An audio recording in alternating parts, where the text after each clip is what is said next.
శుభవేళ మెడలో కళ్యాణమాల ఏనాడు ఏ జంటకో రాసి ఉన్నాడు విధి ఎప్పుడు ఏనాడు ఏ జంటకో రాసి ఉన్నాడు విధి ఎప్పుడు తాళి కట్టు శుభవేళ మెడలో కళ్యాణమాల. వికట కవిని నేను, వినండి ఒక కథ చెబుతాను. కాకులు దూరని కారడవి.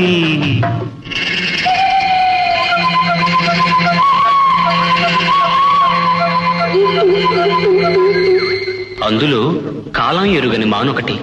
ఆ అందాల మానులో, ఆ అద్భుత వనంలో చక్కని చిలకలు అక్క చెల్లెలు పక్కన గోరింకలు. ఒక గోరింకకు ఓ చిలకమ్మ